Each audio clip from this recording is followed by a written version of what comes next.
The cathedral was awash in shadows, the stained glass filtering dull winter light across rows of bowed heads. I stood in the very back, not because I was late, but because I needed distance. From where I was, the scent of lilies drifted like a heavy reminder that Gregory Hale, the man who had carried an entire company on his shoulders, was gone. To the world, he had been a towering CEO. To me, he was the only one who ever looked at me across a boardroom table and said, "That's a good idea, listen to her." A week before his heart gave out, he had called me into his office. His hands shook, but his eyes were steady as he slid a sealed envelope across the desk. "Timing will be your blade. Chloe, let them underestimate you." I'd tucked it into my bag, not fully grasping then how those words would anchor me now. At the front, the board of directors sat lined like an army of statues. Leonard Wexler with his polished cufflinks, Bryce Calloway with that smug smile barely hidden. Their grief looked practiced, too polished to be real. For them, Gregory's passing wasn't tragedy. It was clearance for a new game. Even from the back, I could catch their sidelong glances, their muted whispers, already planning how to carve up what he left behind. My fingers tightened on my handbag. Inside, beneath tissues and a worn pen, rested the weight of my secret, the notarized transfer of 49% of Hale Global's shares. Gregory had signed them over to me with complete intent, with trust I hadn't known I deserved. They didn't know. Not yet. The choir lifted its voices, the notes rising to the vaulted ceiling, and I let my eyes close for a moment. Grief swelled, but beneath it was something harder, steadier, a quiet strength built from years of being overlooked, dismissed, spoken over. For now, silence would be my shield. I would let them believe I was invisible. And when the service ended and the murmurs of opportunity grew louder, I walked out of the cathedral already carrying the truth they could not imagine, one I would not reveal until the moment it mattered most. A week passed in a haze of phone calls and unanswered emails until the summons came mandatory attendance at the next board session. I knew what it meant before I even stepped into the mahogany-paneled room. The air reeked of polished leather and false cordiality. Leonard Wexler sat at the head, posture stiff, his tie knotted with surgical precision. To his right lounged Bryce Calloway, legs crossed, smirk sharpened like a blade. Their eyes found me the second I entered, already gleaming with decision. "Ms. Richardson," Wexler began, voice honeyed with pretense, "in light of Mr. Hale's passing and our operational review, your position is no longer necessary. Effective immediately." The words struck with surgical intent, and I felt the collective pause, every face turning toward me, eager for the performance they expected. A flash of anger, perhaps tears, maybe even begging. They wanted to see me crumble. Instead, I drew in a breath, folded my hands on the polished table, and said evenly, "I understand. Thank you for the opportunity." The silence cracked. A few gasps, a cough muffled behind a fist. Bryce's grin widened, his eyes dancing in triumph. Easy prey, he was surely thinking. One more obstacle cleared from his path. Security was already waiting at the door. Their presence meant to humiliate. I rose without rush, gathering the single folder I had brought. As I passed the long table, whispers hissed behind my back, dead weight, irrelevant, forgotten. I let them have their moment. Their words rolled off me like smoke. In the elevator, my reflection stared back tired eyes, steady jaw, lips curved into the smallest of smiles. They believed they had erased me. What none of them could see was the truth tucked safely away, carried with me like an unlit torch. Gregory's trust, Gregory's foresight, 49%, signed and sealed, waiting for its moment. By the time the elevator doors opened to the lobby, my decision was set. Their arrogance had given me all the permission I needed, and soon enough, they would learn the cost of underestimating me. Back in my Brooklyn apartment, I lowered the cardboard box onto the floor with a hollow thud. The contents looked pitiful, spread across the rug my mother's old fountain pen, a framed photo of my niece grinning with missing front teeth, and a notebook filled with half-finished plans no one at Hale Global had ever cared to read. Those were relics of a career they thought they had ended, but the real treasure wasn't in that box. I crossed to the narrow closet, pushed aside a stack of winter coats, and opened the small safe bolted into the floor. My fingers trembled as the lock clicked open. Inside lay the documents Gregory had handed me only days before his heart failed the notarized transfer of 49% of the company's shares. His signature bold despite his frailty. Neatly tucked beneath was a folded sheet of paper, his handwriting precise. They will laugh at you. Chloe. Let them. Their laughter blinds them. That is your advantage. I sat back on my heels, the words striking harder than any insult the board had ever thrown my way.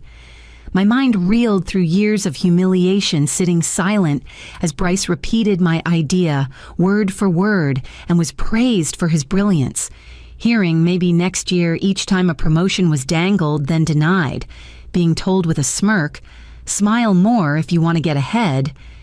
Each memory left a scar, but together they formed armor. I pressed the letter to my chest and whispered into the quiet apartment. You trusted me when no one else did. I won't waste it. Sliding the papers back into the safe, I felt a strange calm settle over me. They had stripped me of my title, paraded my dismissal like a trophy, but what they didn't know sat locked beneath my own roof, untouchable, undeniable.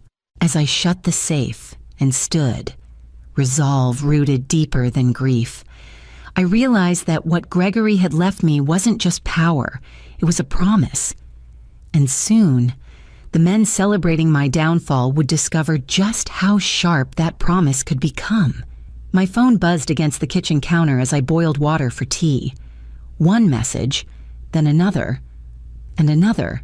Former colleagues who still dared to keep in touch sent updates that read more like gossip columns.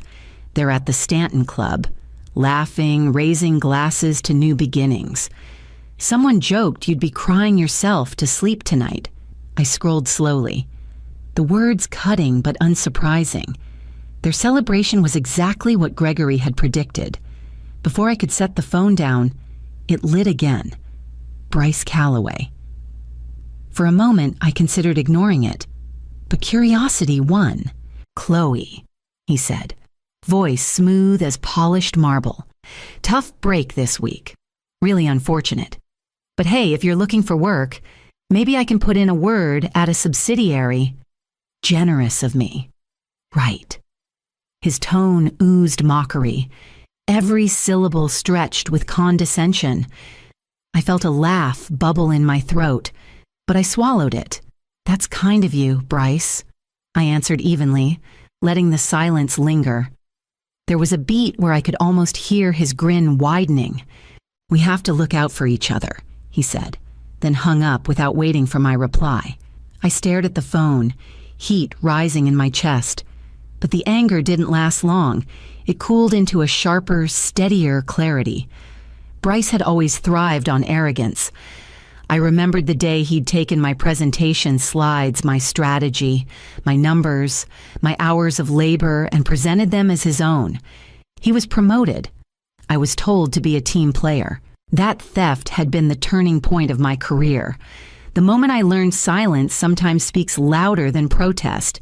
Now the same man led the pack, scheming to dismantle everything Gregory had built.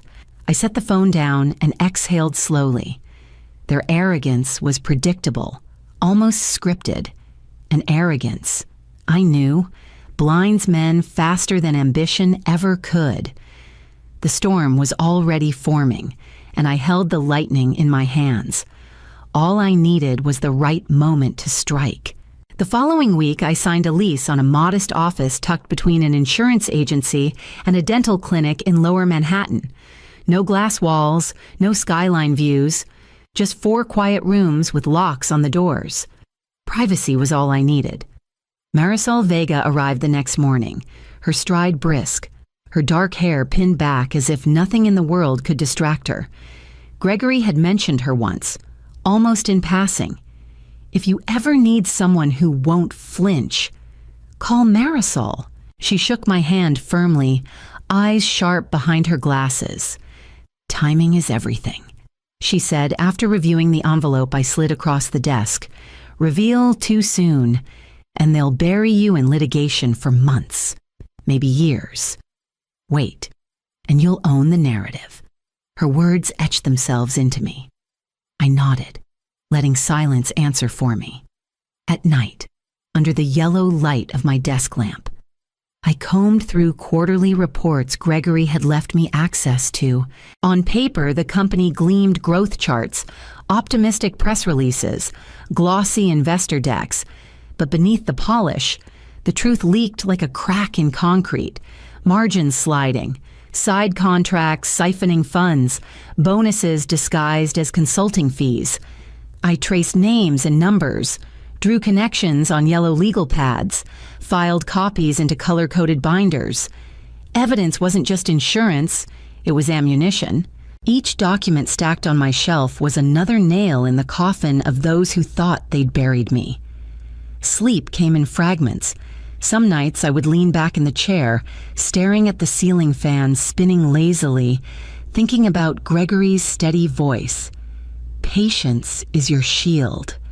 Chloe, don't let them know you're ready until they're certain you're not. So I worked in silence, filing, building, preparing. Outside, the city pulsed with its usual noise horns, sirens, late-night laughter, but inside my small office, the storm gathered. By the time dawn crept through the blinds, I was already certain of one thing: their empire looked indestructible, only because no one had dared to test its foundations.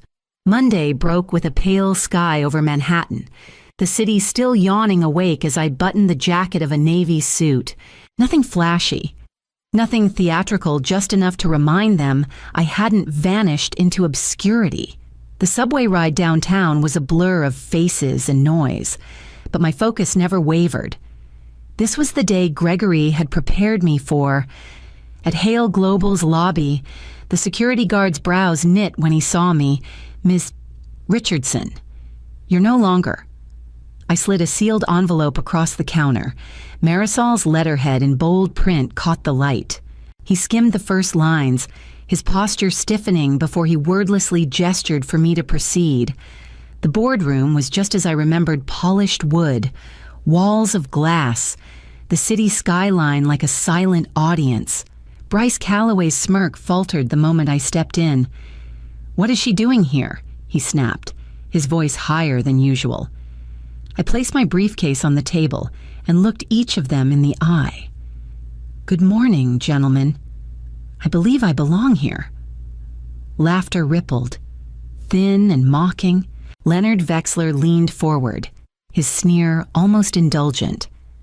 "This meeting is for board members only. You've mistaken the invitation." I reached into my case, drew out the folder that had lived in my safe for weeks, and slid it across the table. "Then you'll want to read this." The room stilled. Papers rustled as hands grabbed for proof, eyes racing across notarized seals and Gregory Hale's unmistakable signature. I counted each second in silence: 5, 10, 20, until nearly a minute later. The color drained from their faces. One by one, gazes lifted to meet mine. I folded my hands calmly on the table, my voice steady. 49%, I said softly. Signed, sealed, and filed. The silence that followed was heavier than any laughter they had ever thrown at me. I leaned back in my chair, steady and unhurried, knowing the storm had just begun to turn in my favor. The silence shattered into chaos. Bryce shot to his feet, his chair screeching against the polished floor. He slammed a fist on the table so hard the water glasses trembled. Forgery.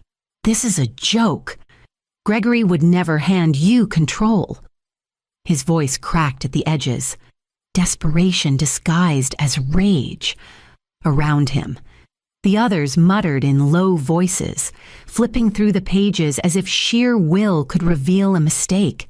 Leonard Vexler tugged at his tie, eyes darting from seal to signature to witness lines, his lips moving soundlessly as he read and reread the transfer.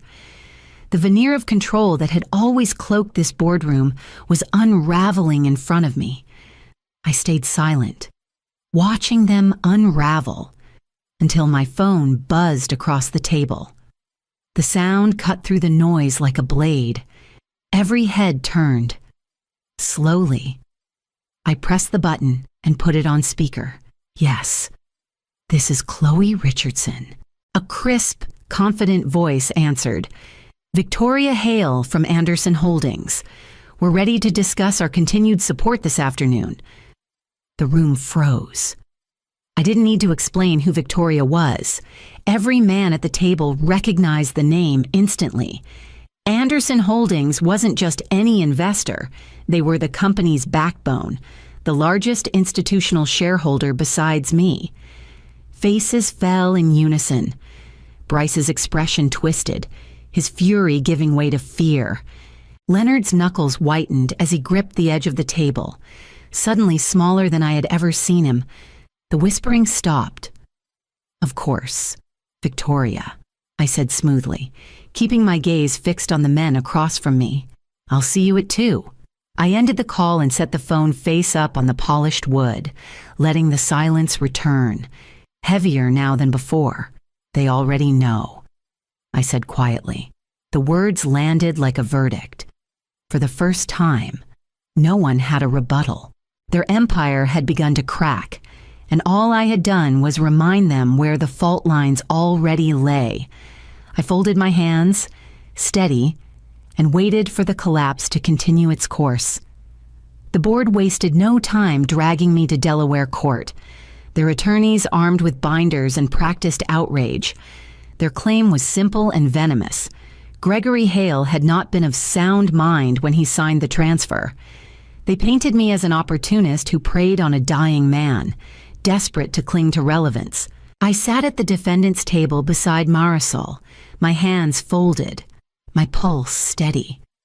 She rose when the judge called on us, her voice crisp and deliberate. Your Honor, the transfer is valid. The documents are notarized, signed in the presence of 2 witnesses. We have a physician's letter from the same week affirming Mr. Hale was of sound mind and fully oriented. There is no ambiguity. She handed the judge a neatly organized file. Every page, a shield Gregory and I had prepared. Witness affidavits, the doctor's signature, the embossed seal of the notary. Nothing flimsy, nothing rushed. Gregory had known this challenge would come, and he had given me every defense. The judge leaned forward, scanning the pages in silence. The board's counsel shifted uncomfortably, sensing their attack had landed on rock instead of sand. Finally, the judge spoke, voice firm. Until this matter is fully resolved, no asset sales, no leadership changes, no major contracts. Status quo is to be preserved. A ripple ran through the room. Reporters scribbled furiously, pens scratching like fire across their notepads. Bryce exploded. His face flushed crimson as he stormed toward the doors, muttering curses under his breath. Leonard trailed after him, shoulders slumped, looking decades older than he had at the funeral. I rose slowly, smoothing my jacket. Cameras flashed, questions were shouted, but I gave no answers. Outside the courtroom, the air felt colder, sharper. Marisol leaned close, her voice low enough for only me to hear. This was just the opening battle. Be ready for the next. I nodded, steady, for the first time. I felt Gregory's words not as memory but as breath moving through me, steady hands. I walked down the courthouse steps with the knowledge that the real war was only beginning. By the end of the week, I returned to the boardroom not as the woman they had fired, but as the one holding the authority they could no longer deny. The order from the court and the pressure from Anderson Holdings had cornered them. They knew the fight was lost, though pride made them cling to silence. 3 directors resigned under the weight of scrutiny, their seats immediately filled by independent operators with reputations untangled from the old guard. Their presence shifted the atmosphere. The balance of power no longer leaned toward corruption, but toward accountability. Bryce Calloway sat rigid in his chair, jaw tight, eyes burning with a mixture of anger and fear. When the motion came to force his resignation, I didn't need to argue. The vote carried with quiet finality. His golden parachute, once guaranteed, was frozen pending a full audit of his expenses. The look on his face as he signed the resignation was the very image of arrogance deflated. I rose, steady, letting the silence gather before I spoke. This company belongs to its clients, employees, and shareholders, not to egos. That ends today. My voice carried farther than I expected, echoing against the walls of glass. For once, no one interrupted. No one rolled their eyes. Later, in the corridors, I heard the whispers passing between assistants and staff. She was fired last Friday. Now she runs everything. The disbelief was tinged with awe, and for the first time in years, my presence filled more than just a space it commanded it. In my new office overlooking the skyline, I placed Gregory's photo on the desk. His eyes in the frame looked almost alive, steady as always. I didn't feel triumph, not in the way they might have imagined. What I felt was weight, responsibility pressing down as heavily as power lifted me up. His last words echoed through me.